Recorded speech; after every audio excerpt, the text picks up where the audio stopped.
আজ ভোরের দিকে দুর্গাপুরের মুচিপাড়া উড়ালপুল সংলগ্ন ১৯ নম্বর জাতীয় সড়কের ওপর উল্টে যায় একটি অ্যাসিড ভর্তি ট্যাঙ্কার। ঘটনায় নিমেষের মধ্যে লেগে যায় আগুন। খবর পেয়েই ঘটনাস্থলে ছুটে আসে দমকল কর্মীরা। এরপরে শুরু হয় আগুন নেভানোর কাজ। স্থানীয় সূত্রে জানা যায়, এদিন ভোরের দিকে হাইড্রোক্লোরিক অ্যাসিড বোঝাই ট্যাঙ্কারটি কলকাতার দিকে যাওয়ার সময় দুর্গাপুরের মুচিপাড়া সংলগ্ন জাতীয় সড়কের পাশে থাকা ডিভাইডারে গিয়ে ধাক্কা মেরে উল্টে যায়। নিমেষের মধ্যে অ্যাসিড ভর্তি ট্যাঙ্কারে আগুন ধরে যায়।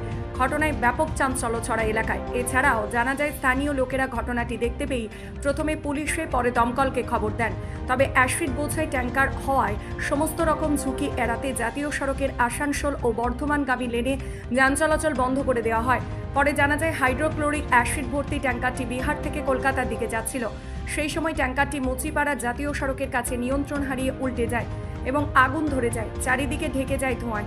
তবে এই ঘটনায় কোনো হতাহতের খবর নেই। আমরা 3:05 নাগাদ কি জানলেন? গাড়ি মারফত খবর পাই যে গাড়িটা ওভারটেক করতে গিয়ে পাল্টি মারে। ট্যাঙ্কার ওই হাইড্রোক্লোরিক অ্যাসিড সম্ভবত বিহার থেকে কলকাতাগামী। আমরা ড্রাইভারকে এসে রেস্কিউ করি, ড্রাইভারের সঙ্গে কথা বলি। ড্রাইভার চোট লাগেনি কিছু, ড্রাইভার এখন সুস্থ আছে। কখন হয়েছে ঘটনা? ভোর 3:05 নাগাদ এরকম কাহিনী। এখন কি অবস্থা? এখন এই গাড়ি ক্রেন ডাকা হয়েছে, তোলা হচ্ছে, গাড়ি চেষ্টা চলছে। জাতীয় সড়ক কতক্ষণ বন্ধ আছে? আধা ঘন্টা। খবর আছে এরকম একটা ট্যাঙ্কার পাল্টে গিয়েছে।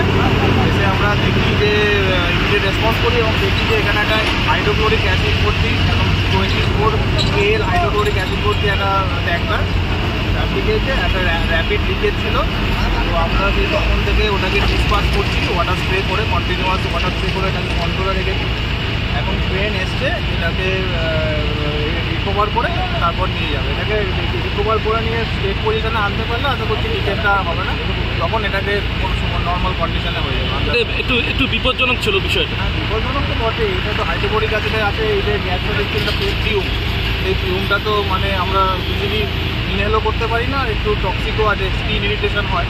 সেটাই আমরা কন্টিনিউয়াস স্প্রে করে চেষ্টা করছি ওটা কন্ট্রোল করার। তারপর হাওয়াটা আমাদের একটু প্রবলেম করছে, মাঝে মাঝে হাওয়া দিচ্ছে, ওটাকেও হাওয়াটা ডাইরেকশন দেখে আমরা কন্ট্রোল করার চেষ্টা করছি।